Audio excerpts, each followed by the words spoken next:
Okay बच्चा body, we will start with entertainment and history. ठीक है, एंटरटेनमेंट एंड हिस्ट्री में हम देखेंगे कैसे, इसके पहले हमने देखा मास मीडिया एंड हिस्ट्री, तो हिस्ट्री का कॉन्टेक्स्ट जो है तो मास मीडिया में कैसे चेंज हुआ। ठीक है, हमने देखा न्यूज़पेपर का एवोल्यूशन हुआ, फिर भाई साहब रेडियो आया, फिर टेलीविजन आया, ठीक है, and so on and so fourth. अभी तो इंटरनेट ने ऑलमोस्ट टेक ओवर कर लिया है। Now will talk about entertainment and history, तो कैसे हमारे एंटरटेनमेंट में हिस्ट्री का इन्फ्लुएंस रहा है। ठीक है, ओके। सो पहली बात तो है भाई साहब, why do we need entertainment, entertainment की जरूरत क्यों है। आपके जीवन में तो एंटरटेनमेंट ही एंटरटेनमेंट है वैसे, लेकिन फिर भी why do we need entertainment. Entertainment is a means of recreation. आप भाई साहब हर समय तने हुए नहीं रह सकते, है ना, काम काज में हो गए या पढ़ाई में हो गए या जो भी, पढ़ाई से तो ठीक है छोड़ो, लेकिन अगर आप बहुत ज्यादा काम काज में इन्वॉल्व हैं, ठीक है, तो वो एक स्ट्रेस क्रिएट करता है। In order to bust out that stress you would need some amount of entertainment. ठीक है, तो एक्शन ऑफ प्रोवाइडिंग और बीइंग प्रोवाइडेड विद अम्यूजमेंट और एंजॉयमेंट। ठीक है, एक अम्यूजमेंट या एंजॉयमेंट या रिलैक्सेशन, इसको अपन बोलते हैं एंटरटेनमेंट। इसको लिख लीजिए, व्हाट इज बेसिकली एंटरटेनमेंट। ठीक है, so the action of providing और बीइंग प्रोवाइडेड विद अम्यूजमेंट और enjoyment is known as entertainment. अलग अलग लोगों को अलग अलग तरीके से एंटरटेनमेंट होता है। ठीक है, फॉर एग्जाम्पल आप देखेंगे ज्यादा करके boys are interested in sports, जैसे क्रिकेट और फुटबॉल।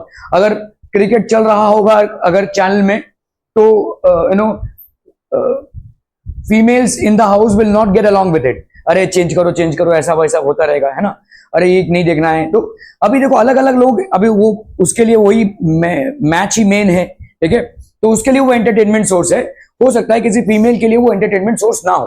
तो एंटरटेनमेंट ऐसा नहीं है कि यूनिवर्सल है, सबके लिए अलग अलग। अभी तो भाई साहब आपका एंटरटेनमेंट काफी सोलो हो चुका है। ठीक है, अभी तो लोग मतलब शायद आज से 8-10 साल बाद मूवी हॉल्स भी एग्जिस्ट नहीं करेंगे। ठीक है, because people are no longer incline to go there.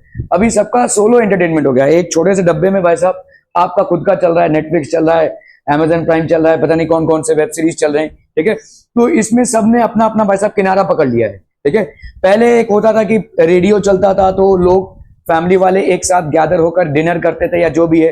फिर आया टीवी, उसमें भी करीबन वही कार्यक्रम चलता था। लेकिन अभी तो सब लोग सेपरेट आउट हो रहे हैं। People are basically getting separate out. तो आपका एंटरटेनमेंट जो है वो सेपरेट आउट हो रहा है। ठीक है,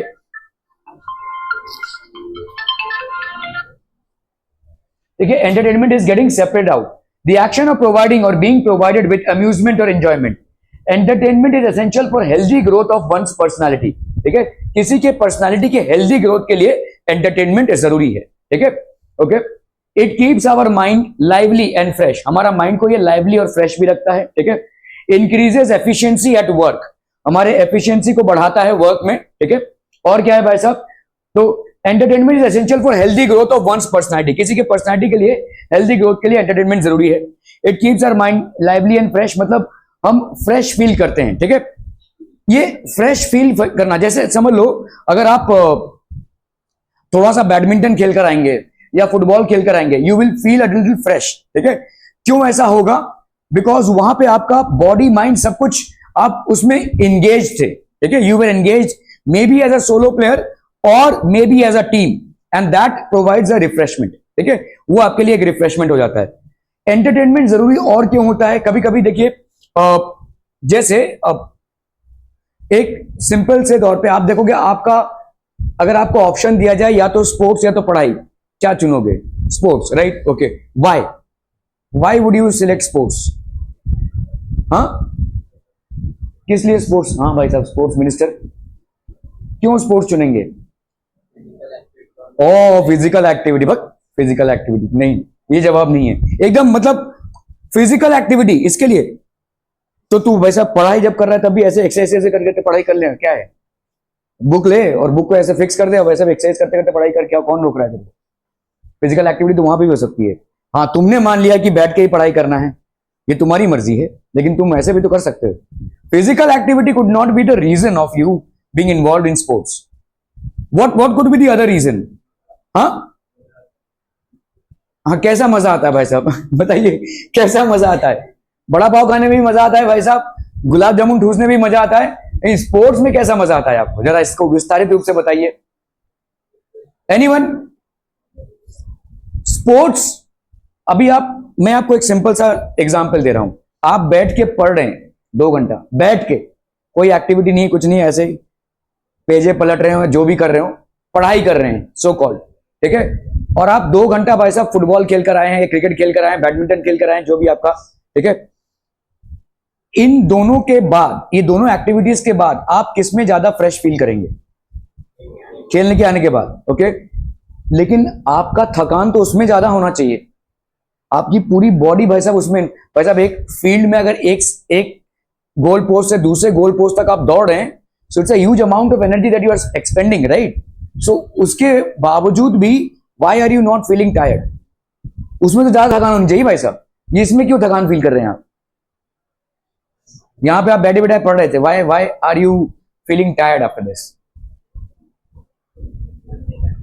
मन नहीं लगता है पढ़ने में, चलिए ठीक है, तो इसके लिए आपके लिए वो खींचा तनाव वाला मामला है ना, खींच तान के आप पढ़ रहे हैं, ठीक है, चलिए वो एक है। और दूसरा क्या हो सकता है? दूसरा है आपका भाई साहब, जो आप कभी स्पोर्ट्स करते हैं ना, तो उसमें लोग आपको चेयर अप करते हैं, आपके टीममेट्स आपको चेयर अप करते हैं। आपने एक बॉल डाला भाई साहब, बॉल में बैट्समैन बीट हो गया या आउट हो गया, ओ वाओ सेलिब्रेशन, ठीक है। So you have done something. आपने भाई साहब कोई बड़ा सा एक सवाल लिया जो प्रीवियस ईयर में आया हुआ है, जो बहुत सारे लोग क्रैक नहीं कर पा रहे, उसको आपने क्रैक कर दिया, कोई ताली नहीं बजी भाई साहब, ठीक है। So this is one factor which might be encouraging you for sports.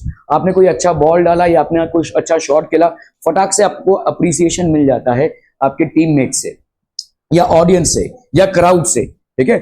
लेकिन ये चीज आपके पढ़ाई में नहीं हो पाती है। So that could be one of the reasons why you feel discourage, और या आप बोल सकते हैं that could be one of the reasons why you feel motivated, और कुछ भी नहीं, यही एक्चुअल रीजन है, ठीक है। क्योंकि वहां पे आपको भाई साहब एक काम का फटाक से अप्रिसिएशन मिल जाता है। यहां पे आपने बहुत बड़ा डिफिकल्ट सवाल भी अगर आपने सॉल्व कर लिया होगा, आपको अप्रिसिएशन नहीं मिलता है। आप जाकर घर वालों को दिखाएंगे, देखो मैंने ये सवाल, तो क्या करूं, तेरा काम ही है वो, ऐसा बोल देंगे शायद, ठीक है। शायद कोई सुनेगा भी नहीं है आपका, ठीक है। लेकिन एज अ टीचर मुझे मालूम है आपने बहुत बड़ा काम किया है, लेकिन obviously I wouldn't be there, और ना ही आपके कोई टीचर होंगे वहां पे।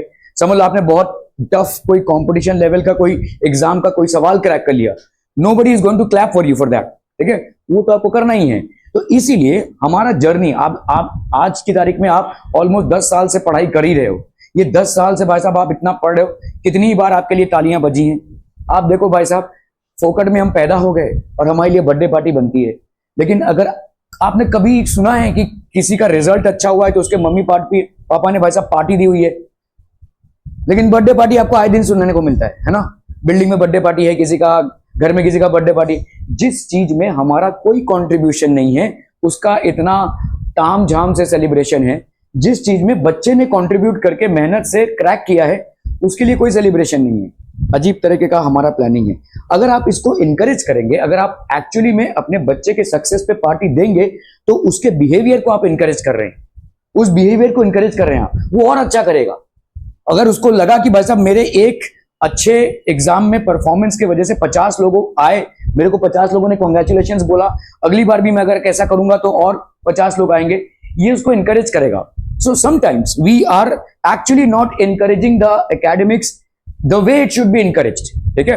हाँ, आपको मोटिवेशन नहीं मिल सकता है, लेकिन खेल में या स्पोर्ट्स में आपका एंटरटेनमेंट या रिफ्रेशमेंट इसलिए है क्योंकि आपको एनकरेजमेंट मिलता है आपके टीममेट से, ऑडियंस से, या आजू बाजू के लोग। कोई भाई साहब जा भी रहा होगा रास्ते से, आपने अच्छा सा भाई साहब बैट्समैन शॉट खेल दिया, भाई साहब उसने भी ताली बजाई, जानता भी नहीं आपको, वाह क्या, ठीक है। तो दिस इज व्हाट हैपेंस, ठीक है, this is what actually happens in sports. Okay, it keeps our minds lively and fresh. Okay, it increases efficiency at work. Why will it increase efficiency at work? नहीं, क्यों भाई साहब, मैंने को पूछना है, पहले इनके पेरेंट्स को बुलाइए, अभी एग्जाम देने दीजिए, लेकिन मेरे को इनके पेरेंट्स से बात करना है। नहीं नहीं नहीं, मैंने अभी इनकी मम्मी को फोन किया, उन्होंने बोला कि ये घर पे ही है, उन्होंने उनको फोन किया, इसके बाद ही आया है। मुझे मालूम है ना हिस्ट्री, मैंने अभी इनके मम्मी पे फोन किया था, वो काम पे हैं। अब पापा का नंबर नहीं है मेरे पास, मम्मी ने बोला मुझे कि वो तो घर पे है, पता नहीं क्यों नहीं गया।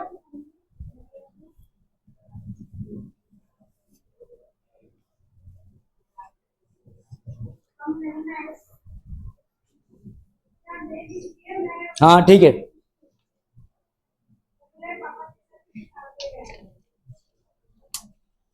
आपके इवैल्यूएशंस में इतना फ्रिक्शन क्यों है भाई साहब? क्यों मेरे को हाथ जोड़कर आपको भाई साहब टेस्ट के लिए बुलाना पड़ता है? I don't know why. जब मैं यहां पे समझा रहा हूं, सब मुंडी हिला रहे हैं, सब पार्टिसिपेट कर रहे हैं। The moment I try to evaluate you, I face restrictions, I face a friction. क्यों पेपर हार्ड है? क्यों भाई साहब? तुम्हारे लिए यहां पे क्या रेड कारपेट बिछा हुआ है? पेपर क्यों मैं आपको इजी दूं? किस लिए इजी दूं?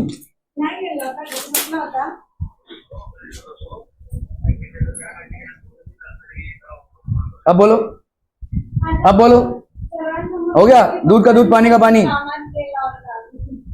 उसके मम्मी को मैंने फोन किया, उसने फोन किया उसको, वो नहीं आया था।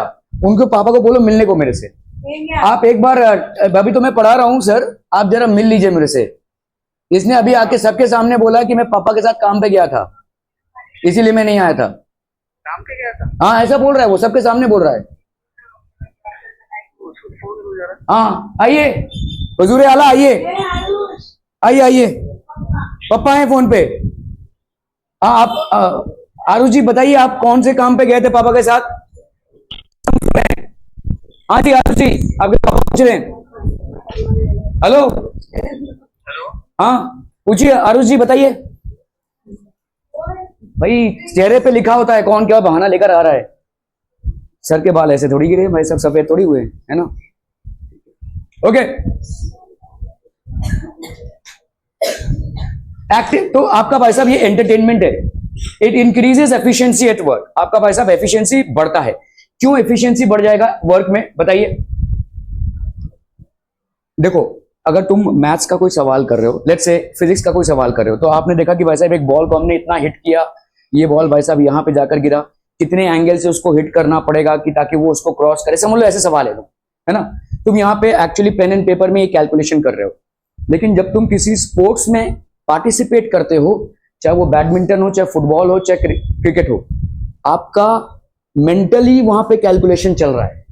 आप पेन एंड पेपर पे कैलकुलेशन नहीं कर रहे हो, लेकिन आप मेंटली कैलकुलेट कर रहे हो कि भाई साहब अगर मेरे को एक क्रिकेट में एक शॉट मारना है ताकि वो 6 हो जाए, तो भाई साहब इतने फोर्स से मेरे को मारना पड़ेगा, इतनी वेलोसिटी मिनिमम होनी चाहिए, इतना एंगल मिनिमम होना चाहिए for the ball to cross the boundary. ये सब जो है, क्या किस बात की हंसी आ रही है भाई साहब आपको तब से? अगर कॉन्सेंट्रेट नहीं हो पा रहा, घर चले जाइए, कोई दिक्कत नहीं है। So these are things which you will basically, your mind is automatically calculating. ये आपका माइंड ऑटोमेटिकली कैलकुलेट कर रहा है। जो चीज आप पेन एंड पेपर में करते हैं, वही चीज भाई साहब आपका इसमें हो रहा है। ठीक है, आपका फिजिकली कैलकुलेट हो रहा है। ठीक है, आप जब किसी स्पोर्ट्स में एक्टिवली पार्टिसिपेट करते हो, all these things are happening on your own. ठीक है, तो आपका ब्रेन वैसे भी शार्प होता है। ठीक है, so these are the things that happen. Active entertainment, this is active physical and mental participation of an individual. तो आपका एक्टिव एंटरटेनमेंट है क्या? Active physical and mental participation, physical और मेंटल पार्टिसिपेशन।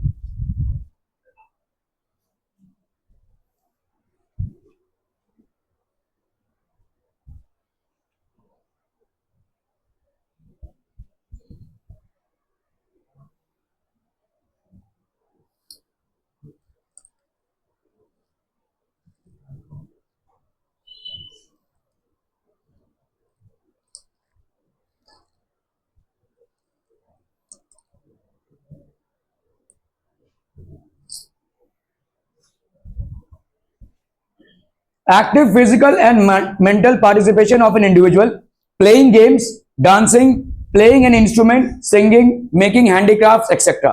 इसमें भी भाई साहब आपका एक्टिव एंटरटेनमेंट हो जाए। अगर आप कोई गेम खेल रहे हैं, ठीक है, डांसिंग, प्लेइंग एन इंस्ट्रूमेंट, किसी किसी को भाई साहब म्यूजिक का शौक है, तो obviously there creativity happens to go out in playing an instrument और मे बी सिंगिंग और making handicrafts. So all these are ways and means of getting entertain. ठीक है, एक्टिव एंटरटेनमेंट, देखिए दो चीजें होती हैं, एक्टिव और पैसिव। पैसिव एंटरटेनमेंट में और एक्टिव एंटरटेनमेंट में फर्क क्या है? एक्टिव एंटरटेनमेंट में आप खुद इन्वॉल्व होते हैं, चाहे वो प्लेइंग ऑफ अ गेम हो, चाहे वो सिंगिंग हो, चाहे डांसिंग हो, चाहे प्लेइंग ऑफ एनी म्यूजिक हो, इसमें आप खुद इन्वॉल्व हो रहे हैं। You are basically participating in it. Passive मतलब you are an audience.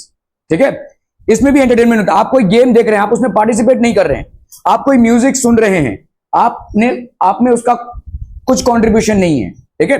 Musicians are playing it और maybe whatever sing, you are hearing a song, you have no active participation in it. So these are basically passive entertainment. ठीक है. तो active entertainment मतलब आपका खुद का जहां पे involvement हो, whether it is sports, whether it is arts, music, whatever. ठीक है. और passive entertainment मतलब you are just an audience. Whatever is happening, you are just an audience to it. ठीक है. So passive entertainment, the individual is a mere viewer and not an actual participant in performing. तो जो भी performance हो रहा है उसमें वो सिर्फ व्यूअर है. He is just viewing it. He is not a participant in it. For example, watching a movie or a play, listening to music, viewing sports, etc. ये सारे भाई साहब आपके क्या हैं? Passive forms of entertainment है. All these are passive forms of entertainment.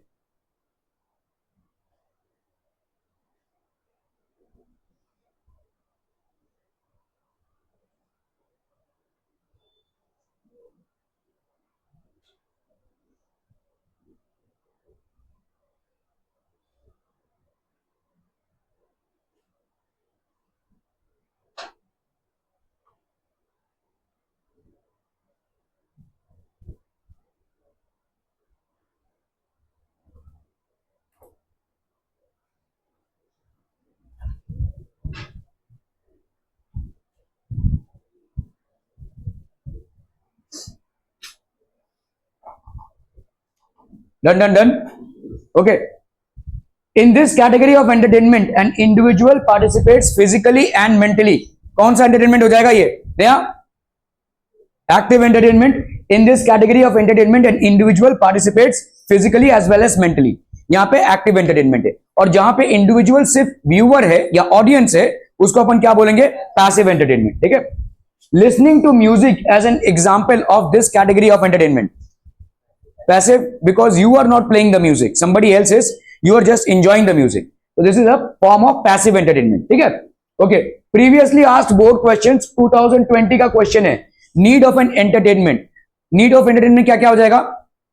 कोई भी एक पॉइंट बताइए, आपको वो लिखना है भाई साहब. It makes us feel refreshed. ठीक है. It increases our efficiency at work. हमारा efficiency बढ़ाता है भाई साहब work में. It refreshes our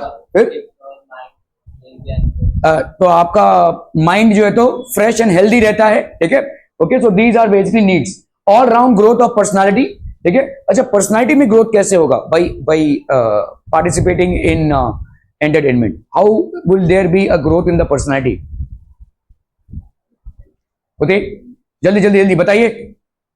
पर्सनालिटी में ग्रोथ कैसे होगा? देखो, पर्सनालिटी मतलब क्या हेल्दी बॉडी वॉडी ये सब नहीं है. पर्सनालिटी मतलब how you speak to people, how you coordinate with people. आपका लोगों के साथ कोऑर्डिनेशन कैसा है, तालमेल कैसा है. ठीक है. लोग आपकी सुनते भी हैं या नहीं. ठीक है. या लोग आपकी मानते भी है या नहीं, ये लोग आपके साथ चलते भी है या नहीं. आप जब किसी टीम में हैं, फुटबॉल का टीम हो गया, क्रिकेट का टीम हो गया, आपके साथ और भी 10 खिलाड़ी हैं.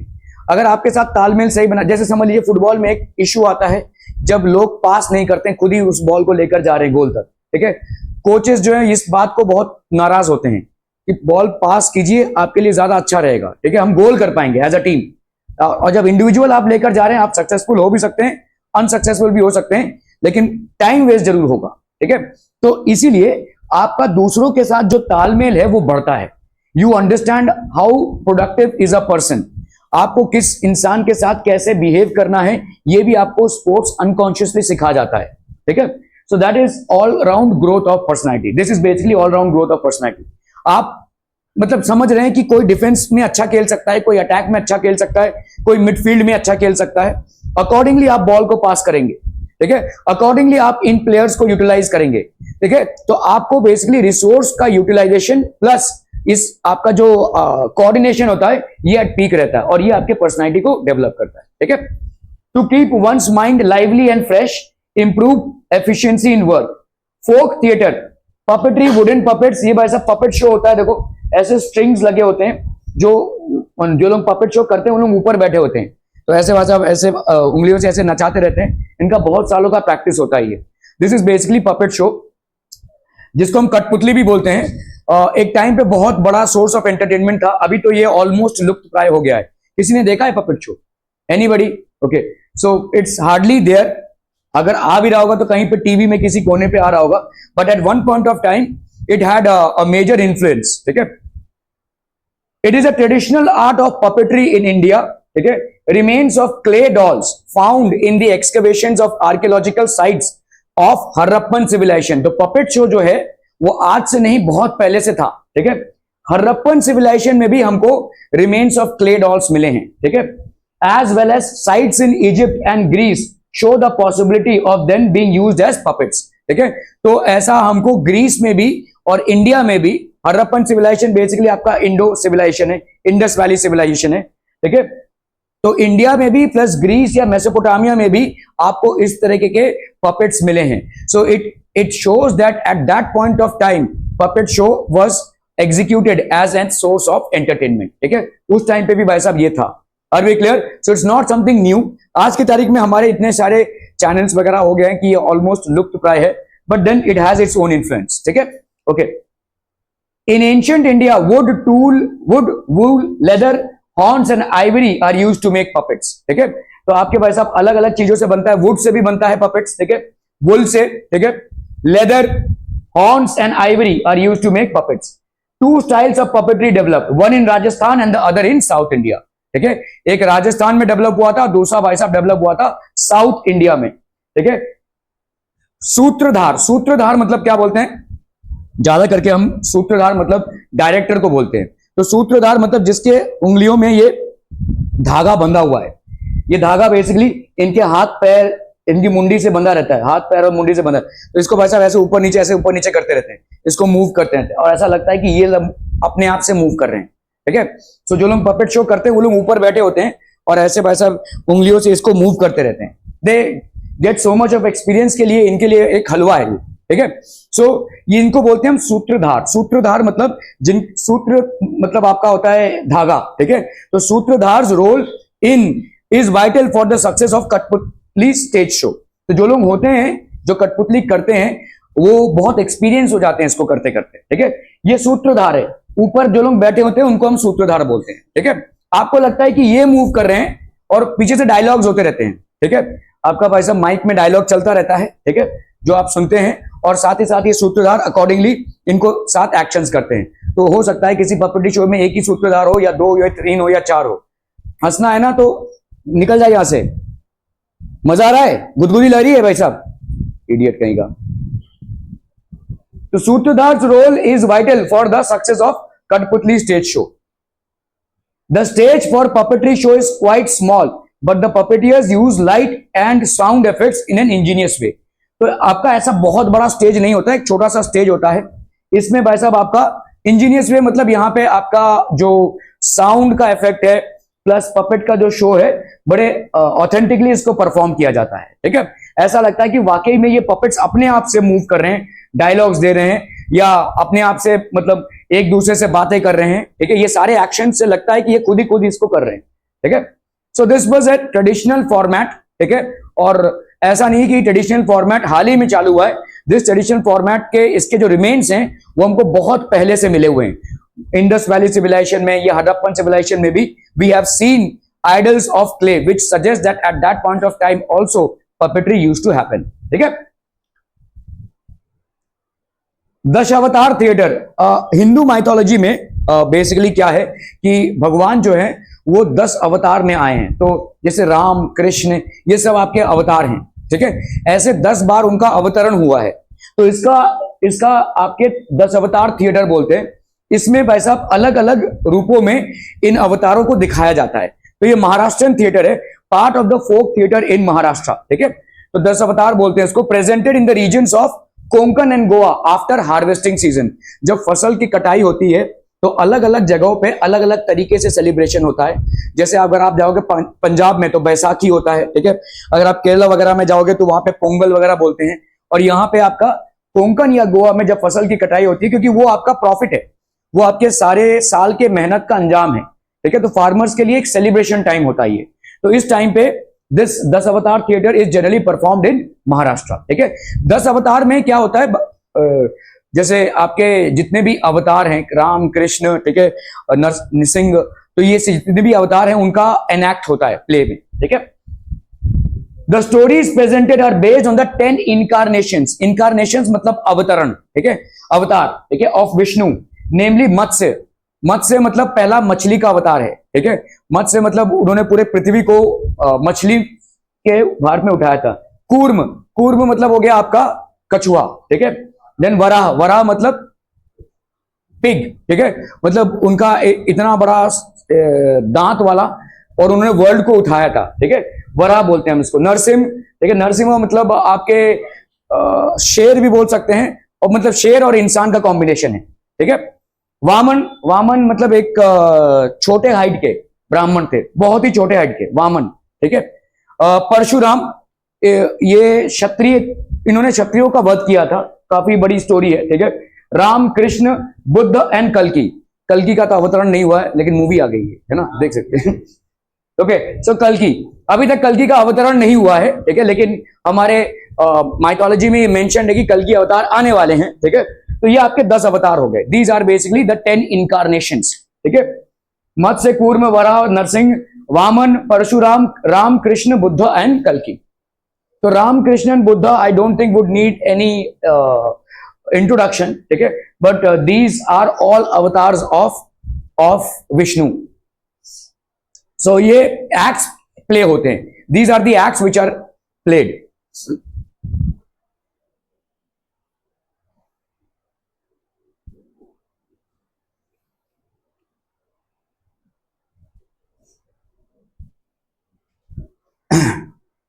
Eight the beginning of the show sutradhar invokes lord Ganesh. तो कोई भी पूजा में मतलब किसी भी फॉर्मेट में पहले गणेश जी की पूजा होती है, तो वैसे ही at the beginning of the show sutradhar invokes lord Ganesh. तो पहले गणेश की आरती या गणेश की पूजा होती है, स्तवन होता है, उसके बाद this show is mostly musical but sometimes there may be a few spontaneous dialogues. ज्यादा करके म्यूजिकल होता है, कंटिन्यूअस म्यूजिक चलता रहता है इस शो में, ठीक है, और कुछ कुछ स्पॉन्टेनियस डायलॉग्स भी होते हैं, ठीक है। Characters representing gods use wooden mask. तो ज्यादा करके उन्होंने वुडन मास्क लगाया होता है, ठीक है, जो लोग भी गॉड्स का रिप्रेजेंटेशन करते हैं, ठीक है, they generally use wooden mask. Show ends by breaking Dahi Handi followed by आरती। तो दही हंडी मतलब जो आपका उतना बड़ा नहीं, छोटा सा एक दही हंडी का टूटना होता है और उसके बाद आरती होती है, ठीक है। सो ये आपका 10 अवतार थिएटर है जो जनरली आपके फसल के कटने के बाद कोंकण और गोवा में इन the form of place enact होता है, ठीक है। Vishnudas Bhave, the Pioneer of Marathi theatre, staged mythological plays by introducing some modifications in the दश अवतार स्टाइल। तो इन्होंने भाई साहब थोड़े बहुत मॉडिफिकेशंस किए। देखिए जिस आर्ट में आप बहुत निपुण हो जाते हैं ना, उसमें फिर आप थोड़े बहुत चेंजेस लाते हैं, थोड़े बहुत मॉडिफिकेशंस लाते हैं। The Pioneer of Marathi theatre, तो इन्होंने भाई साहब मराठी थिएटर को बहुत ज्यादा ऊपर लेकर गए थे, ठीक है। Stage mythological plays by introducing some modifications, तो कुछ मॉडिफिकेशंस लाया इन्होंने दशावतार स्टाइल में, ठीक है। ओके, भजन, ठीक है, we all know what bhajan is, ठीक है। कुछ ग्रुप ऑफ पीपल बेसिकली, आप देखोगे कामोटे में बहुत सारे मंदिर हैं और बहुत सारे मंदिरों में ओकेजनली संध्या भजन या सुबह के टाइम पे भजन होता है जिसमें काफी सारे लोग इन्वॉल्व होते हैं और ये किसी लोक गीत पे या किसी कीर्तन पे सब लोग भाई साहब ये इंस्ट्रूमेंट्स लेकर जमा होते हैं, ठीक है। To sing songs in praise of god and accompanied by instruments like taals, ठीक है, मृदंगम एंड पखवाज, ठीक है। ये सारे इंस्ट्रूमेंट्स के साथ ये होता है, ठीक है। So all these are basically, जैसे आपका ये हारमोनियम होता है, ठीक है, देन वी हैव ये इसको क्या बोलते हैं, जो ऐसे इसी को शायद पखवाज बोलते हैं। मृदंगम होता है, ऐसे ढोल की तरह होता है ये, ठीक है। So these are basically used, ठीक है, to sing songs in praise of god and accompanied by instruments like taal, ठीक है, मृदंगम एंड पखवाज। यहाँ पे भाई साहब सब लोग जमा होते हैं, ज्यादा करके गांव के लोग या जो भी सोसाइटी के लोग हैं वो जमा होते हैं and this is basically perform, ठीक है।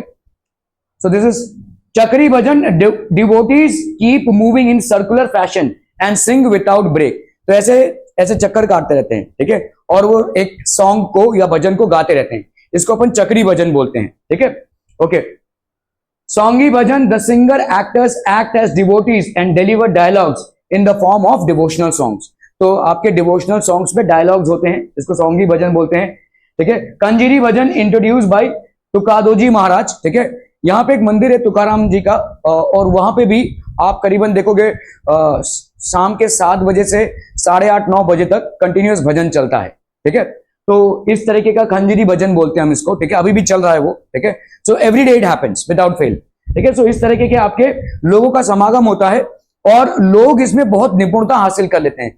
बहुत सालों से अगर आप ताल मिला रहे हैं तो you become an expert in that. ठीक है, bhajans composed by Sant Tulsidas, the great poet Surdas, saint Mirabai and Sant Kabir are popular in north India. तो नॉर्थ इंडिया में ये लोगों के भजन बहुत पॉपुलर हैं। ठीक है, कॉम्पोजिशंस ऑफ पुराण दास, कंगन दास, विजय दास, ठीक है, गोंदे गुरुस्वामी, त्यागराज एक्सेट्रा आर संग इन कर्नाटक। इनके जो भजन हैं वो कर्नाटक में गाए जाते हैं। In Gujarat Sant Narsinh Mehta gave momentum to bhakti movement. तो नरसिंह मेहता जी ने आपके भक्ति मूवमेंट में काफी बड़ा योगदान दिया था, उसको स्प्रेड में गुजरात में। ठीक है, और in Maharashtra Sant Namdev supported the tradition of bhajan kirtan to the tradition of Varkari sect. ठीक है, तो महाराष्ट्र में इन्होंने इसको सपोर्ट किया था। Kirtan, what is kirtan? It is performed in a temple और in the precincts of a temple. Narad Muni is supposed to be the founder of kirtan tradition. तो नारद मुनि को बेसिकली कीर्तन ट्रेडिशन का फाउंडर माना जाता है। वो ये होता है, सितार देखा है आपने? गिटार नहीं, सितार। ठीक है, वो एक बड़ा सा होता है ये, और ज्यादा करके कीर्तन हम उसी पे बजाते हैं। ठीक है, सो दिस इज बेसिकली कीर्तन का ट्रेडिशन है। संत नामदेव फर्स्ट कीर्तनकार, हरिदास काते के बुरवा ऑफ महाराष्ट्र। ठीक है, so he was the first one. Kirtankar needs to train himself in oratory. Oratory मतलब देखिए सॉन्ग और बीच में डायलॉग, सॉन्ग और बीच में dialogue, this called oratory, singing, musical instruments, dance and humour. ठीक है, तो ये एक परफेक्ट फॉर्म ऑफ मतलब भगवान के साथ कनेक्शन भी हो रहा है और प्लस एंटरटेनमेंट भी हो रहा है। ठीक है, नारदीय ऑफ हरिदासी कीर्तन। ठीक है, सोलो परफॉर्मेंस हो सकता है ये।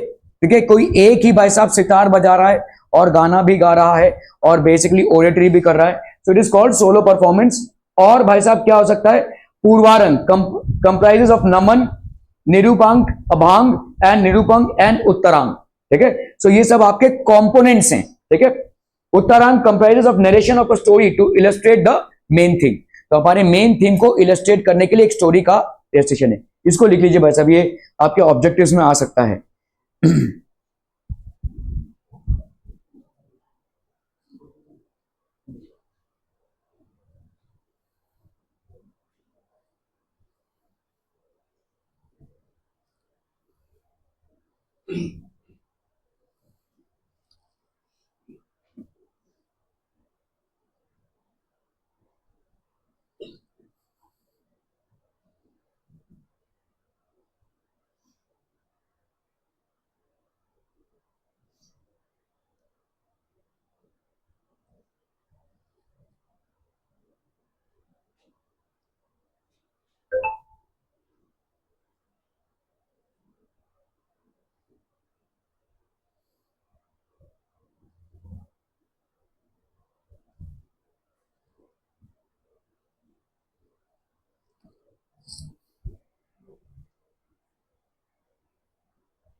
हो गया, done done done.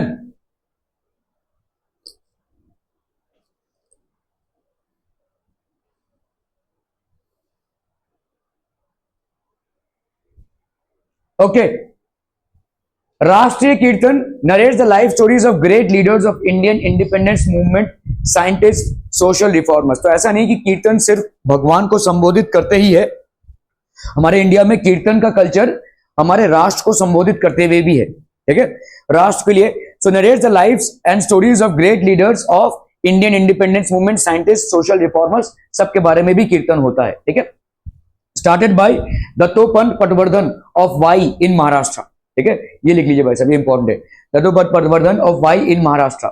Members of Satya Shodhak Samaj founded by Mahatma Jyotirao Phule also use kirtan as a medium of creating social awareness. तो कीर्तन का जो इन्फ्लुएंस है वो सिर्फ भगवान को आरती में या भगवान के ही संबोधन में नहीं है, वो आपके राष्ट्र के संबोधन में भी है और आपके सोशल अवेयरनेस में भी है, ठीक है। ऊंच नीच जाति का जो भाई साहब भेदभाव है या समाज में जो डिस्क्रिमिनेशन है उसके लिए भी कीर्तन का आह्वान है, ठीक है। Okay, style of kirtan by saint Gadge Maharaj resembled closely to Satyashodhak style of kirtan, ठीक है। तो ये भाई साहब Gadge Maharaj, it resembled Satyashodhak Samaj of kirtan. Lalit, it belongs to the tradition of Naradiya kirtan. तो ये भाई साहब आपका नारदीय कीर्तन टाइप का है। It is quite popular in Goa and Konkan. तो गोवा और कोंकण में काफी पॉपुलर है ये, ठीक है। Performed in a theatrical style, it is an ancient form of entertainment in Maharashtra which belongs to the tradition of Naradiya kirtan. Naradiya कीर्तन मतलब कैसा होता है, आप एक सितार लेकर इसको बजाते हैं, ठीक है। Okay, tales of Ram Krishna and devotees are perform. Modern Marathi theatre is based on the Lalit forms. तो आपका जो मॉडर्न मराठी थिएटर है वो इस फॉर्मेट पे है, ठीक है। During the performance of Lalit on the occasion of religious festivals, it is presumed that the presiding deity that festival is present on the throne and then she is invoked for the fulfillment of a desire, ठीक है। तो basically भगवान के पास प्रार्थना करते हैं using this format so that a desire or a dream might be fulfilled, ठीक है। During the performance of Lalit on the occasion of religious festivals, the invocation continues as follows. Let everybody be granted their desire. सबकी मनोकामनाएं या मनोरथें जो हैं वो पूरी हों, ठीक है। Let entire village live in happiness till we performed next Lalit. जैसे आप बोलते हैं ना वो गणपति के विसर्जन के टाइम पे अगले वर्ष फिर से आने के लिए जैसे आह्वान करते हैं, तो अगले वर्ष फिर से जब हम लोग ललित का सेलिब्रेशन करेंगे तब तक सब लोग पीसफुली रहें, ठीक है। Let the internal clashes vanish with this performance of Lalit. Let nobody's mind be spoiled with prejudice. Prejudice मतलब अहंकार, कोई भी अहंकार से पीड़ित ना हो। Let all transactions happen with clear minds. Let the community's behavior be pious. Pious मतलब religious रहे, ठीक है। So these are certain things that we have. Lalit forms a part of the backdrop of modern Marathi theatre. तो modern Marathi theatre का ये basically एक मुख्य अंग बन गया है। Bharat, it is a metaphorical song with spiritual और एथिकल लेसन्स, ठीक है। तो इसमें भाई साहब आपका मेटाफोरिकल मतलब क्या होता है, जो मेटाफिजिक्स से डील करता हो, मतलब जो स्पिरिचुअलिटी से डील करता हो, थर्ड डायमेंशन से डील करता हो, ठीक है, विद स्पिरिचुअल और ethical lessons. It is executed like a road show, एक रोड शो की तरह परफॉर्म होता है। Bharat compose by Sant Eknath had a wide range of subjects, dramatic quality, simple rhythm and humor. तो काफी बहुत सारे सब्जेक्ट्स पे भारत का परफॉर्मेंस हुआ है, ठीक है, और इसकी बहुत अच्छी क्वालिटी होती थी, ड्रामेटिक क्वालिटी, सिंपल रिदम, एक तालमेल में हुआ करता था, ठीक है, और ह्यूमर भी था इसमें। तमाशा, ठीक है, what is Tamasha? Is a Persian word, means pleasing site, ठीक है। 18th सेंचुरी में डेवलप हुआ ये, ठीक है, taking in trails of folk theatre and classical arts. Sangeet Bari, dance and music are more important than drama. तो डांस और music drama से ज्यादा इंपॉर्टेंट है, ठीक है। ढोला किचा फाट, ठीक है, show begins by singing gana followed with the presentation of gavlan, ठीक है। तो ये सारे भाई साहब आपके तमाशा में। The second part of tamasha presents the vaad, it has spontaneous humour. इसमें भाई साहब स्पॉन्टेनियस ह्यूमर होता है, ठीक है। Examples of the modern form of tamasha, विचा माझी पूरी करा एंड गदावचे लग्न, ठीक है। सो ये सब आपके भाई साहब तमाशा के कंपोनेंट्स हैं। All these are different forms of art and entertainment. Powada, it is a dramatic narration of the deeds of heroic man and women in a forceful and inspiring manner. ज्यादा करके शिवाजी पे महाराष्ट्र में पवाड़ा होता है, ठीक है। तो ये dramatic narration of heroic man, जिन्होंने भाई साहब फाइट किया है, जिन्होंने अपने किंगडम की रक्षा की है, किंगडम को बढ़ाया है, उनके प्रेज में है ये, ठीक है। Okay, it is done by alternatively reciting poetry and project extracts, ठीक है। तो पोएट्री और प्रोजेक एक तालमेल में ये होता है, ठीक है। सो इसको बड़े कुशलता के साथ कंपोज किया जाता है।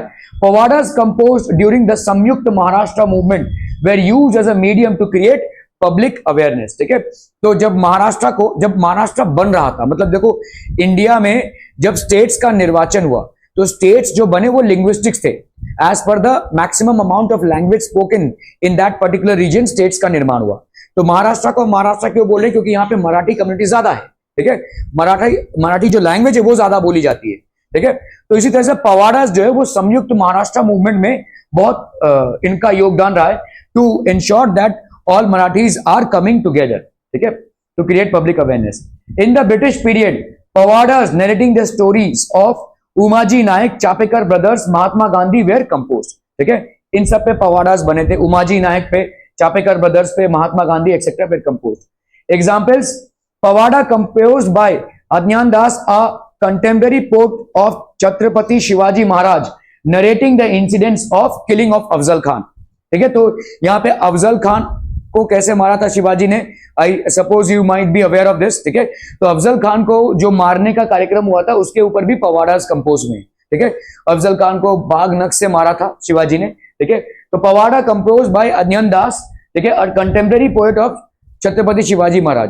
तो कंटेम्पररी मतलब उनके टाइम के पोएट थे ये, ठीक है। He was basically a poet of that time, narrating the incidents of killing of Afzal Khan.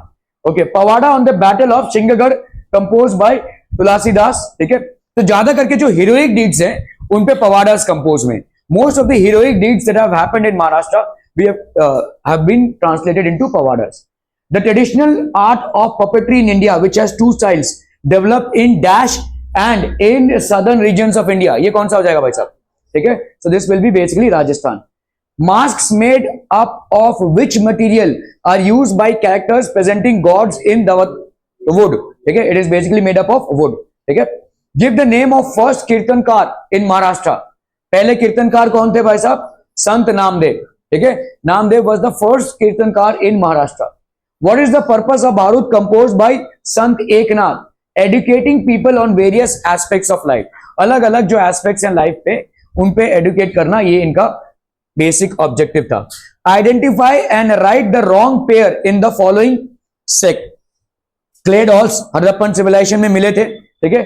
Styles of kathputli it developed in Rajasthan. Sutradhar play writer, types of puppets, string puppets. Sutradhar play writer थे नहीं, सूत्र, ठीक है, प्ले राइटर ये गलत है। सूत्रधार कौन थे, जो भाई साहब, हाँ डायरेक्टर बोल सकते हैं, सूत्रधार को हम डायरेक्टर भी बोल सकते हैं। और sutradhar is basically the person who plays the entire play, ठीक है। Okay, previously are board question, देखो 2019 का क्वेश्चन है, complete the map types of puppets, ठीक है। तो शैडो पपेट्स हैं, एक शैडो पपेट्स किसी ने किया है भाई साहब, जैसे अगर समझ लो ये यहाँ पे तो नहीं है, तो ऐसे भाई साहब लाइट पे हम करते हैं, ठीक है। तो ऐसे अगर कर रहे हैं तो किसी कुत्ते का मुंह बन रहा है, इस तरह के हम पपेट्स को बोलते हैं shadow puppets. These are known as shadow puppets, ठीक है। लाइट आ रही है और या मोमबत्ती जल रही है और आपने वैसा वैसा रखा हुआ है और आप कुछ एक, उसमें बहुत सारे लोग होते हैं और बहुत निपुणता से इसको करते हैं, ठीक है। तो इसको हम शैडो पपेट्स बोलते हैं, ठीक है। जहां पे आप डायलॉग्स देते हैं और अपने हाथों से कुछ आपने एक शैडो तैयार करके किसी जानवर या किसी इंसान का रूप धारण किया है, ठीक है। हैंड पपेट्स होते हैं, wooden puppets and string puppets. तो स्ट्रिंग पपेट्स बेसिकली ऐसे होते हैं, ठीक है। Hand puppets, wooden puppets. Hand puppets देखा है किसी ने, मतलब एक डॉल रहता है, उस डॉल के अंदर आपका हाथ रहता है बेसिकली। तो ऐसा भाई साहब डॉल का मुंडी है और ऐसा पूरा फिगर है, तो डॉल आप कुछ बोल रहे हैं, वो डॉल भी ऐसा उसके साथ बोल रहा है, ठीक है। आप ही बोल रहे हैं बेसिकली उसको, उसके अंदर फिट है सब कुछ और वो ऐसे बोल रहा है, ठीक है। That these are known as hand puppets. Then we have wooden puppets made of wood and string puppets. Write notes on Dashavatar theatre. तो दशावतार भाई साहब किस पे है, आपके हिंदू माइथोलॉजी के हिसाब से, क्या हुआ सप्लीमेंट दिया हुआ है, हिंदू माइथोलॉजी के हिसाब से भाई साहब आपके 10 अवतार हैं, उन 10 अवतारों पे ये है, ठीक है। So what are this parts of a folk theatre. 10 अवतार जो है आपका parts of a folk theatre है, कहां पे होता है, महाराष्ट्र में, ड्यूरिंग द हार्वेस्टिंग सीजन, ठीक है। Stories based on 10 incarnation of Vishnu presented in Konkan and Goa during harvesting season, ठीक है। सूत्रधार इन्वोक्स लॉर्ड गणेश। तो पहले लॉर्ड गणेश की पूजा होती है, ठीक है, डायरेक्टर जो होते हैं। Mostly musical but sometimes includes dialogues, ठीक है। Ends by breaking Dahi Handi followed by आरती। तो पहले गणेश जी की आरती होती है, उसके बाद ये शुरू होता है। 10 अवतार में 10 अवतार के अगर आप नाम लिख सकते हैं तो भाई साहब इसमें आपको पूरे मार्क्स मिल जाएंगे, ठीक है। तो मत्स्य, कूर्म, नरसिंह, राम, कृष्ण, ठीक है, बुद्ध, कल्कि, बाकी जितने भी आपके परशुराम, इन सब 10 अवतारों के अगर आप नाम लिख सकते हैं तो वेल एंड गुड, ठीक है। 10 इनकारनेशंस ऑफ विष्णु है ये, ठीक है, क्लियर है। Bharuch compose by Sant Eknath are popular in Maharashtra. 2019 में आया क्वेश्चन और 2023 में फिर से रिपीट हुआ है, ठीक है। ये एक मेटाफोरिकल सॉन्ग है। Style can be compare to a road show, तो यहां पे रोड शो हो रहा है। Compose on wide range of subjects, compose with the aim of educating people, लोगों को जागरूक करने के लिए। Read the passage and answer the, तो यहां पे आपको एक पैसेज आया था, जो पैसेज आपके टेक्स्ट बुक में है, पेज नंबर 40 पे। 10 avatar is a part of 10 अवतार ट्रेडिशन, ठीक है। इन विच state 10 avatar is a part of folk theatre? Konkan and Goa, तो महाराष्ट्र और गोवा में हम बोल सकते हैं, ठीक है, महाराष्ट्र, ठीक है। To whom the narrator invokes at the beginning of the show? Ganesh, ठीक है, गणेश जी की आरती होती है, तो narrator invokes Ganesh at the beginning of the show. The form of 10 अवतार फोक थिएटर एक्सप्लेन, तो यहां पे भाई साहब 10 अवतारों का पूरा मूल्यांकन, तो पार्ट ऑफ फोक थिएटर है। 10 इनकारनेशंस ऑफ विष्णु पे है। अगर उन 10 अवतारों के नाम आप लिख सकते हैं, मत्स्य कूर्म, क्या क्या है, मत्स्य कूर्म, फिर हाँ रामकृष्ण और आपके बुद्ध और कल्कि हो गए, और वामन नरसिंह और परशुराम, और 5 और एक है, और हाँ वरा राइट, ठीक है, ठीक है, वरा। So these are basically the 10, ठीक है। सूत्रधार इन्वोक्स लॉर्ड गणेश, गणेश की पूजा होती है। Mostly musical but sometimes includes dialogues. Ends by breaking Dahi Handi, तो आपका भाई साहब गणेश जी की पूजा से ये चालू होता है, 10 अवतारों को रिले किया जाता है, ज्यादा करके ये म्यूजिकल होता है, थोड़ा बहुत डायलॉग्स भी होगा, और लास्टली दही हंडी होता है, उससे उसके बाद आरती होती है, ठीक है। तो स्टेज पे दही हंडी होगी, उसके बाद आरती होगी। दिस इज हाउ 10 अवतार folk theatre is perform. Tamasha is a Persian, ठीक है। Which form of language is the word tamasha derive? Obviously from Persian language, ठीक है। What are the 2 types of traditional tamasha? हाँ बोलो। हाँ हाँ हाँ हाँ हाँ, चलेगा चलेगा, नहीं तुम एक काम करो, तुम चलेगा, मैं एग्जाम करा रहा हूँ ना, कल चलेगा मेरा, कोई दिक्कत नहीं है। नहीं नहीं नहीं नहीं नहीं नहीं नहीं नहीं, हाँ ठीक है। What are 2 types of traditional tamasha? तो आपका ट्रेडिशनल तमाशा भाई साहब किस टाइप का है? संगीत वरी एंड ढोल की चाप हाट। Explain the modern presentation form of tamasha. Tamasha includes dramatic part, vag begins by singing gana following by gavlan, vag has spontaneous humour. इसको लिख लीजिए भाई साहब, ठीक है। आपके जो मॉडर्न प्रेजेंटेशन ऑफ तमाशा है,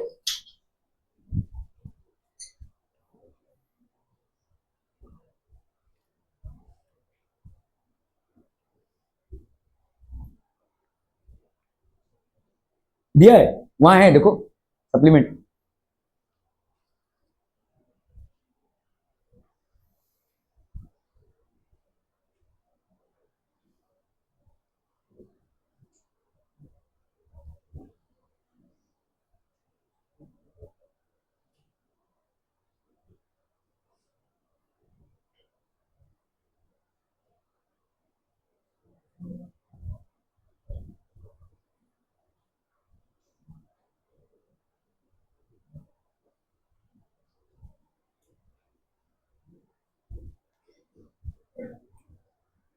जिनका जिनका हो गया वैसा जमा कीजिए, घर जाइए फटाफट के लिए।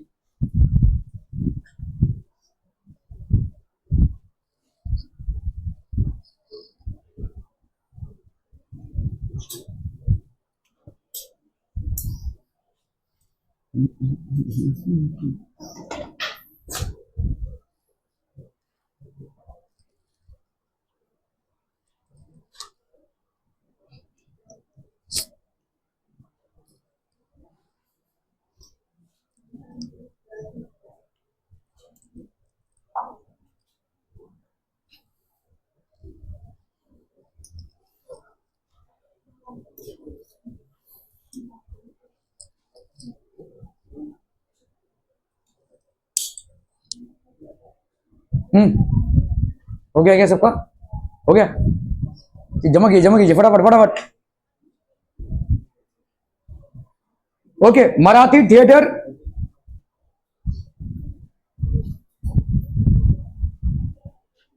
हाँ तो दे तो रहा हूं, दूसरा वाला ले ले।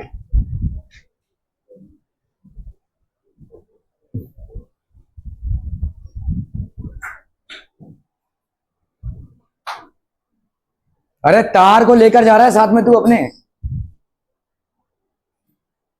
मेरी छात्री लेकर जा रहा है भाई साहब, बहुत बढ़िया। और कुछ पर्दा वर्दा भी लेके जा साथ में। अभी ये माचा निकले भाई साहब। अरे इतना सीनियरिटी दिखा रहा है भाई साहब, जाने दे उनको थोड़ा सा। तू उठेगा ही नहीं, तू उनको वैसे जाने दे रहा है। इतनी दादागिरी दिखा रहा है भाई साहब तू। ओके, आप लोगों को शायद ये मालूम ना हो, लेकिन महाराष्ट्र में थिएटर का इन्फ्लुएंस सबसे ज्यादा रहा है। ठीक है, थिएटर जो है वो बहुत पावरफुली महाराष्ट्र में इनैक्ट हुआ है, और शायद ये थिएटर के चलते ही महाराष्ट्र में मूवीज का प्रोडक्शन चालू हुआ है। ठीक है, ये जो बॉलीवुड हम बोल रहे हैं ना, ये बेसिकली मुंबई से चालू हुआ है। Place devoted to performances either solo और कलेक्टिव और परफॉर्मिंग आर्ट्स। ठीक है, तो थिएटर भाई साहब, आप सबने थिएटर का आइडिया होगा आपको। थिएटर बेसिकली बहुत डिफिकल्ट है। आपके मूवीज में एक्ट करना बहुत आसान है, थिएटर में एक्ट करना बहुत मुश्किल है, क्योंकि आपके सामने ऑडियंस बैठी रहती है, कभी कभी टमाटर फेंकेगी, अंडा फेंकेगी, गाली गलौज करेगी। ठीक है, उसके बीच में आपको अपना परफॉर्मेंस बिना इन्फ्लुएंस हुए करना है।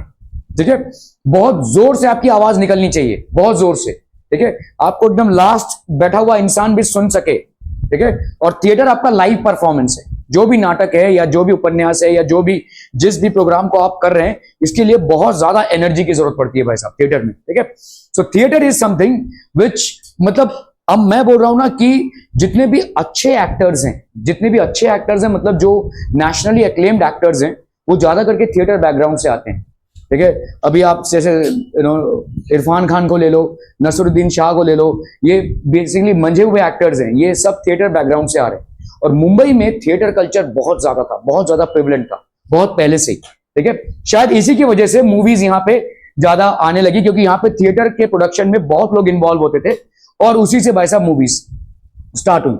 Place devoted to performances either solo और कलेक्टिव, ठीक है, ऑफ परफॉर्मिंग आर्ट्स। किसी ने कभी देखा है थिएटर?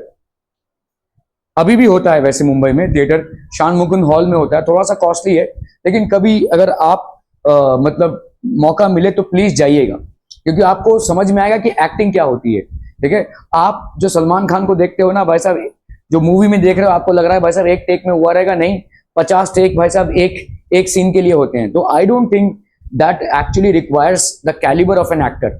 बट जब आप थिएटर में 500 लोगों के सामने डायलॉग डिलीवरी कर रहे हो, उसमें से कोई चिल्ला रहा है, कोई कमेंटबाजी कर रहा है, कोई आपको भाई साहब इंसल्ट कर रहा है, और उसके बीच आप बिना इन्फ्लुएंस हुए अपने किरदार को निभा रहे हैं, so that definitely proves you to be an actor. ठीक है, that definitely proves beyond recognition to be an actor. इसके लिए आपका थिएटर एक डिफिकल्ट चॉइस है, लेकिन आपके एक्टर के रिफाइनिंग या एक्टर को निखारने में ये सबसे योगदान है। ठीक है, okay, so place devoted to performances either solo और कलेक्टिव और परफॉर्मिंग आर्ट्स। तो ये आपका भाई साहब सोलो भी हो सकता है, कलेक्टिव भी हो सकता है, और परफॉर्मिंग आर्ट्स भी हो सकता है। ठीक है, drama is usually enacted with the help of dialogues. तो डायलॉग होते हैं भाई साहब, ठीक है, और इन डायलॉग्स को एक्चुअली में याद करना पड़ता है, क्योंकि अगर डायलॉग्स आप अपने आप से बोलने लगे तो भाई साहब पूरा कॉन्टेक्स्ट बिगड़ जाएगा।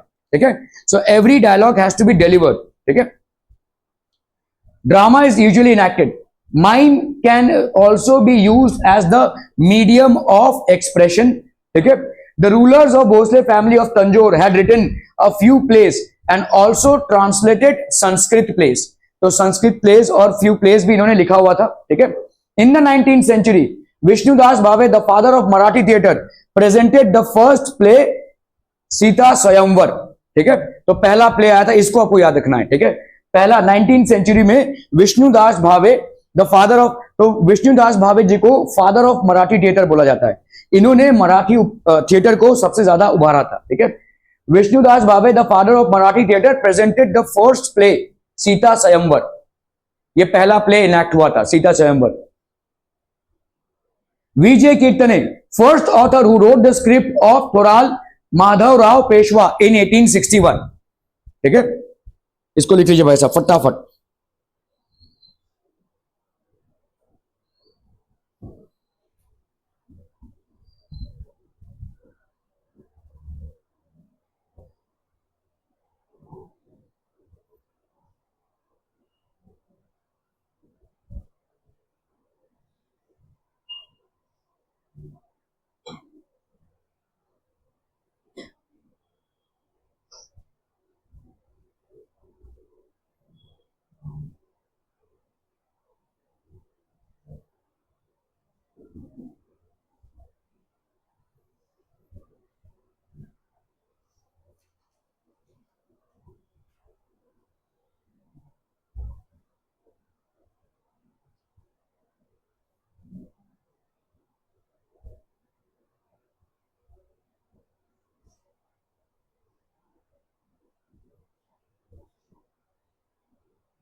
Since 1861, there was the beginning of tradition of having a complete written script ready before staging a play. ठीक है, तो एक नाटक को पहले कैसे किया जाता था? स्पॉन्टेनियस तरीके से लोग अपने डायलॉग्स देते थे, लेकिन 1861 से ये ट्रेडिशन चालू हुआ कि एक नाटक का पूरा स्क्रिप्ट लिखा जाए। ठीक है, पूरा script. In 1861 there was the beginning of the tradition of having a complete written script ready before staging a play. Marathi theatre, the half of 19th century saw the introduction of classical khayal music in Maharashtra due to efforts made by Balakrishna Buba Ichhadikar. Growing popularity of classical music resulted in the origin of musical Marathi theatre. ठीक है, plays written by Acharya Atre like Sahat Sang Namaskar, Udyacha Sansar, ठीक है, घर बाहर etcetera help the Marathi theatre to overcome the difficult phase. तो एक difficult phase था Marathi theatre में, लेकिन धीरे धीरे, क्योंकि मराठी कल्चर को अगर आपको जानना है तो मराठी थिएटर का इसमें बहुत बड़ा स्ट्रॉन्ग कंट्रीब्यूशन है। ठीक है, महाराष्ट्र में थिएटर इन्फ्लुएंस बहुत स्ट्रॉन्ग रहा है, बहुत ज्यादा स्ट्रॉन्ग। ठीक है, so these were plays which were written earlier. The Marathi plays were staged on open grounds. पहले भाई साहब पूरे ओपन ग्राउंड्स होते थे जहां पे मराठी प्लेज स्टेज होते थे। With the establishment of close theatres like Playhouse, Ripon and Victoria in Mumbai by the British, the shows of Marathi plays gradually took to closed theaters. तो ब्रिटिशर्स ने भी इसको इनकरेज किया, उनमें इतना ज्यादा टैलेंट दिखा मराठी थिएटर के लिए। ठीक है, so now previously they were used to be performed in open theaters, but now it was getting performed in closed doors. ठीक है, ओके।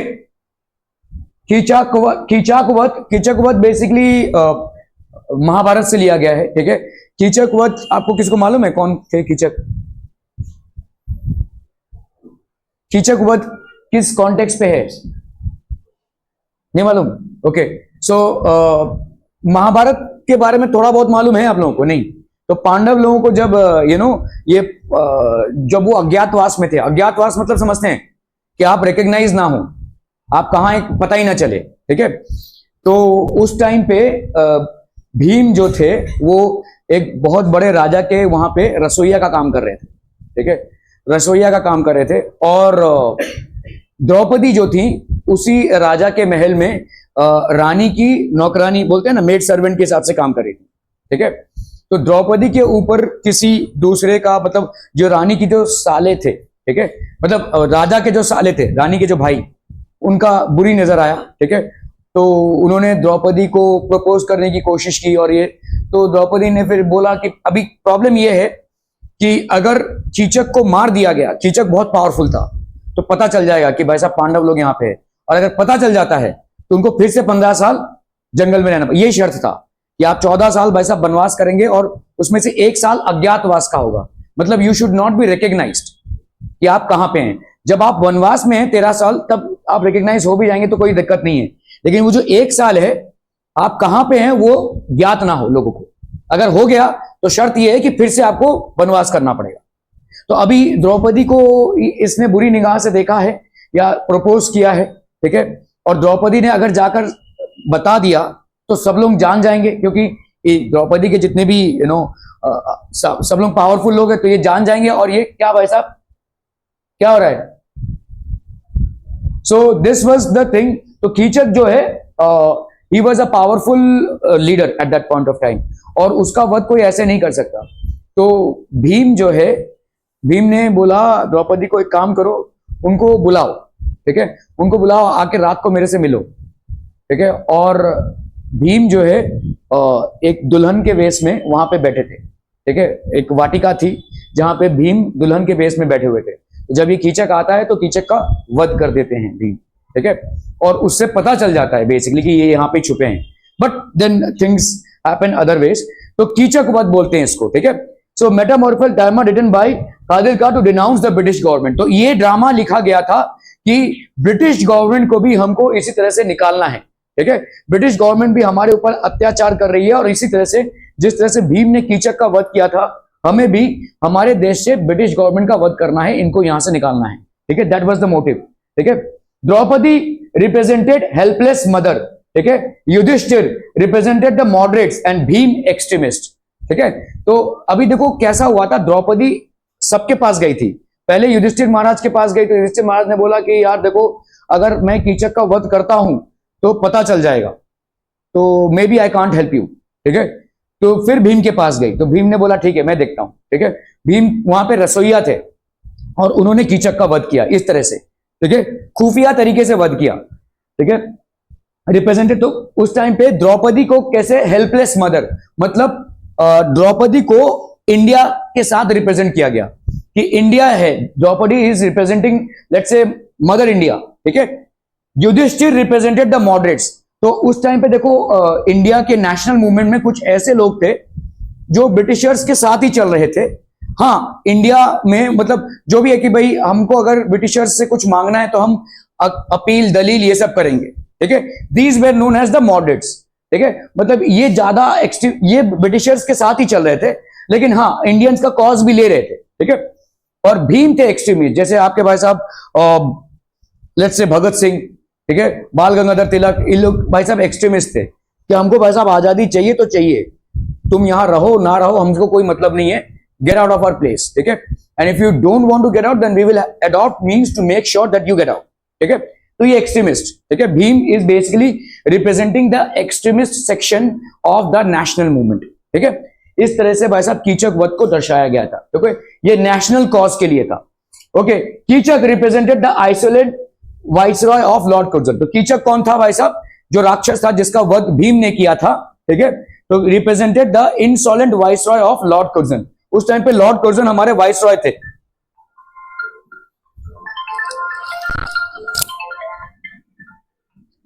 हेलो, ओके, ठीक है, चलिए, ठीक।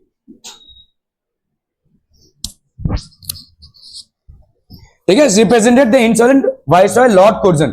तो लॉर्ड कुर्जन को ये रिप्रेजेंट कर, उस टाइम पे इंडिया में जो वाइसरॉय था वो था लॉर्ड कुर्जन, और कीचक जो है तो उनको रिप्रेजेंट कर रहे हैं, ठीक है, ओके।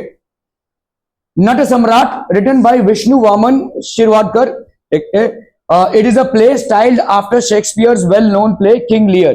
तो ये जो किंग लियर जो शेक्सपियर ने लिखा था, ये एक्चुअली एक बूढ़े सम्राट पे था, ठीक है, एक बूढ़े किंग पे था जो मरने वाले थे, और उन्होंने बेसिकली उनकी बहुत सारी प्रॉपर्टी थी, तो उस प्रॉपर्टी का डिवीजन कैसे करेंगे। तो उनकी 3 बेटियां थी, तो वो इन बेटियों को कैसे प्रॉपर्टी का डिवीजन करें, ठीक है। तो मतलब ऐसा, तो उनके इससे पूछा गया, उन्होंने अपने मंत्री को बुलाकर पूछा यार सभी बेटियों को इक्वली डिवाइड करते हैं कि कैसे डिवाइड करें। तो उन्होंने बोला कि एक काम करो ना, आप इन सब बेटियों के पास जाकर कुछ महीनों तक रहो, आपको पता चल जाएगा उनका व्यवहार क्या है, ठीक है, तब जाकर आप प्रॉपर्टी का डिस्ट्रीब्यूशन करना। तो इस पे है बेसिकली, ठीक है। मतलब माता पिता के और संतान के बीच में जो संबंध है उसके ऊपर ये है। It is a play styled after Shakespeare's well known play King Lear. King Lear के ऊपर ये है भाई साहब, ठीक है, Nat Samrat. Ganpat Rao Belwalkar, the tragic protagonist of this play, represents a blend of Ganpat Rao Joshi and Nana साहब फाटक, the early Maratha stage artist, ठीक है। द पॉपुलर प्लेस, तो ये सब आपके भाई साहब पॉपुलर प्लेस हैं, ठीक है, जो उस टाइम पे रिटन हुए हैं, और रिटन किससे किन्होंने भाई साहब लिखे हुए हैं, ठीक है, ओके।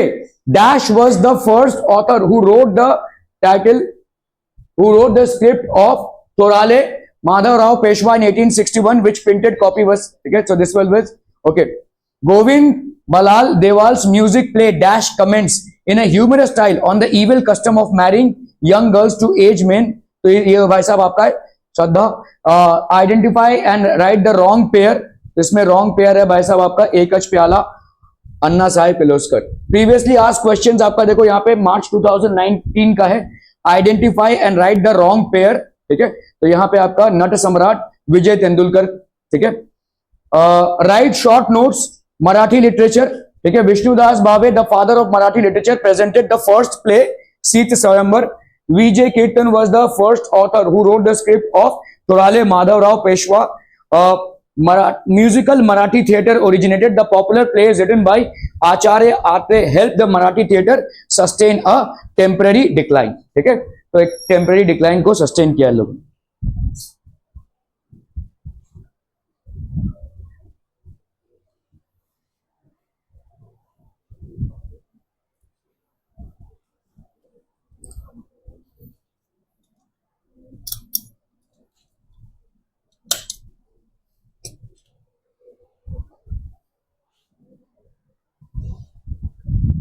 इंडियन फिल्म इंडस्ट्री, तो सिनेमा भाई साहब medium that brings together art and technology.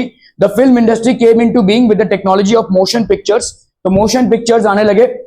Earlier silent movies, जैसे अगर आपने चार्ली चैपलिन देखा होगा तो साइलेंट मूवी हुआ करती थी. पहले के जमाने में भाई साहब साउंड रिकॉर्डिंग नहीं था. ठीक है, तो साइलेंट मूवीज वेर मेड. ठीक है, later when the technology of sound recording was introduced the age of sound movies began. ठीक है, the honour of making and releasing the first full length movie goes to Maharashtra. जैसे मैंने आपको बोला महाराष्ट्र में theatre culture था, इसीलिए एक्टर्स पहले से ही अवेलेबल थे, सिर्फ टेक्नोलॉजी को लाना था और इसीलिए पहला मूवी महाराष्ट्र में बना था. ठीक है, okay.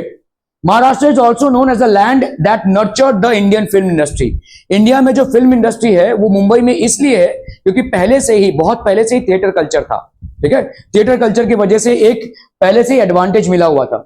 Important in the development of Indian movies Madan Rao Madhav Rao Pitale, the Patwardhan family of Kalyan, Harishchandra, Shankaram Bhagvekar. ठीक है, ये सब लोग इन्वॉल्व थे. Pundalik movie made by Gopal Ramchandra तोनारे, Dada Saheb Torne, AP Karandikar, SN Patankar and VP Divekar. It was released in Mumbai in 1912. ठीक है, राजा हरिश्चंद्र डायरेक्टेड बाय दादा साहेब फाल्के. आज की तारीख में भी भाई साहब इनके नाम पे अवार्ड्स होता है. Dada Saheb Phalke award is the highest award that you can get in the movie industry. बहुत कम लोगों को मिलता है ये. ठीक है, दादा साहेब फाल्के अवार्ड बोलते हैं हम इसको. ठीक है, हर साल ये अवार्ड एक डिस्टिंग्विश्ड पर्सनालिटी को मिलता है. ठीक है, people who have contributed majorly to the movie industry they receive this award. ठीक है, and released in Mumbai 1913 was the first movie to be processed completely in India. Anand Rao Painter was the first person to make a cine camera of Indian make. Babu Rao Painter, also known as Mistry, made the first historical movie Singer, which was a silent one. मतलब कोई sound नहीं था इसके साथ. He also made Kalyancha, Khazina, Baji Prabhu Deshpande and Netaji Palkar. Savkari Pash was a movie based on realistic social issues. In 1925, Balaji Pendharkar made a movie entitled Bajirao Mastani, but it was band. ठीक है, उस time पे भी ban हुआ था ये. ठीक है, ओके. अभी बैन क्यों हुआ रहेगा? 1925 में भाई साहब ब्रिटिश रूल था, इसीलिए ये बैन हुआ. ठीक है, ओके. ठीक है, आज यहां तक ही रखते हैं.